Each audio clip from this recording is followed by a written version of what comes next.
Hello बच्चों, आज एक कहानी सुनते हैं जादुई घास के घर की।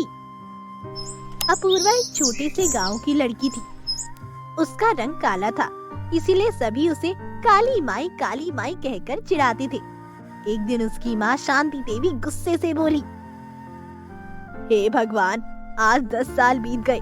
इस कलूटी लड़की के लिए रिश्ता खोजते खोजते मेरे 5 चप्पल घिस गए, पैरों में छाले पड़ गए, लेकिन इस लड़की के लिए एक रिश्ता तक नहीं मिला। तभी उसके पिता भानु बोले, क्यों सुबह सुबह सारा घर सिर पर उठा ले रही हो भाग्यवान? दुनिया में करोड़ों लड़कियां काली होती है, तो क्या उनकी शादी नहीं होती? होती है ना। उसी तरह मेरी बेटी अपूर्वा की शादी भी कहीं न कहीं हो ही जाएगी।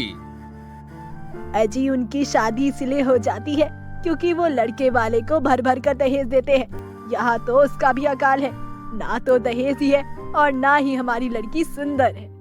अपूर्वा ये सब छिपकर सुन ही रही थी। उसे ये सब सुन के बहुत दुख होता है और वो वहाँ से रोते हुए चली जाती है। हे भगवान, तुमने मुझे काली क्यों बनाया? तुम तो छोटे छोटे कीड़े मकोड़े में भी इतने सुंदर सुंदर रंग भर देते हो।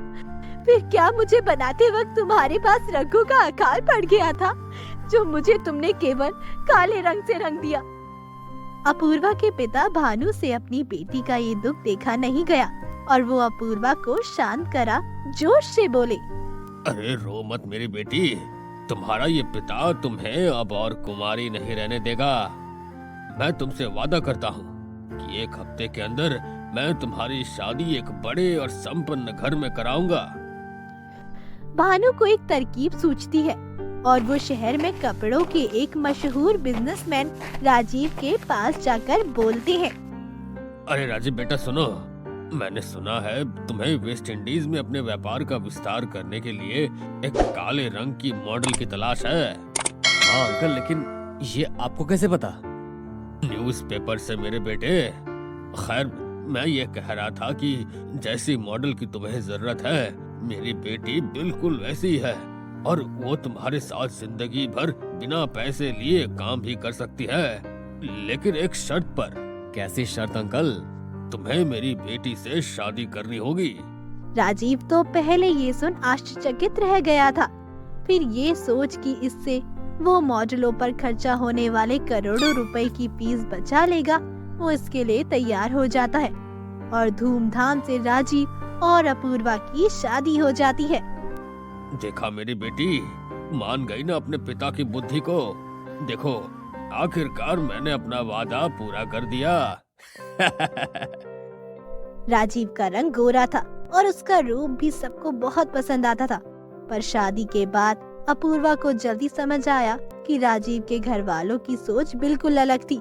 उसकी सास शशि, ननद नेहा और छोटी बहू अनमोल हर वक्त अपूर्वा को नीचा दिखाने की कोशिश करती रहती थी और इसकी वजह थी अपूर्वा का काला रंग और दहेज की कमी। तुमने क्या सोचा? तुम्हारा बाप तिकड़मबाजी कर मेरे बेटे से तुम्हारी शादी करवा देगा और मैं हाथ में हाथ धरी बैठी रहूंगी? नहीं, ऐसा हरगिज नहीं होगा। बिल्कुल सही कहा माँ जी। मैं तो अपनी शादी में ट्रैक्टर भरकर दहेज लाई थी, फिर भी आज तक मुझसे दहेज ही मांगती रहती है। इस कलूटी को आप ऐसे नहीं छोड़ सकते।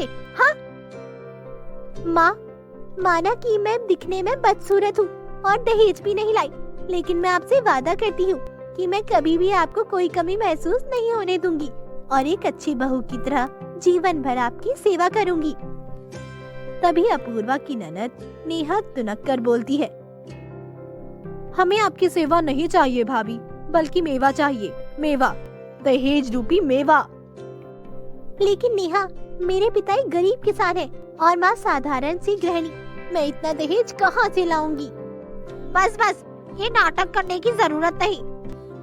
तुम्हें उतना ही दहेज देना होगा जितना कि मैंने दिया है। ये क्या बात हुई कि एक बहू फ्री में निपट जाए और एक बहू को आज तक दहेज ही ना देना पड़े? शशि, नेहा और अनमोल हर रोज अपूर्वा को नीचा दिखाने का तरीका ढूंढती थी। एक दिन ये सब अपूर्वा के लिए असहनीय हो गया। अपूर्वा का दिल टूट रहा था, लेकिन राजीव हमेशा अपनी माँ और बहन के साथ था। वो कभी अपनी पत्नी की तरफ से नहीं था। मुझे एक सुंदर लड़की से शादी करनी थी अपूर्वा, लेकिन तुम्हारे चालाक पिता ने मुझे अपनी बातों में फंसाकर तुम्हें मेरे मत्थे मर दिया। चलो इतना सब तो मैं जैसे तैसे एडजस्ट कर लूंगा, लेकिन दहेज वो तो तुम्हें देना ही पड़ेगा, चाहे जो भी हो जाए। मैं समझ सकती हूँ राजीव, लेकिन पैसे से बढ़कर भी तो इस दुनिया में बहुत कुछ है। तुम उन पर ध्यान क्यों नहीं देते? नहीं अपूर्वा, नहीं अपूर्वा, पैसों से बढ़कर दुनिया में कुछ भी नहीं है, कुछ भी नहीं। जल्द ही तुम सब समझ जाओगी। एक दिन शशि, नेहा और अनमोल ने मिलकर अपूर्वा के खिलाफ एक शातिर योजना बनाई। तुम तैयार हो ना नेहा? देखो अपूर्वा आ रही है। जी माँ जी, मैं और अनमोल भाभी पूरी तरह से तैयार हैं।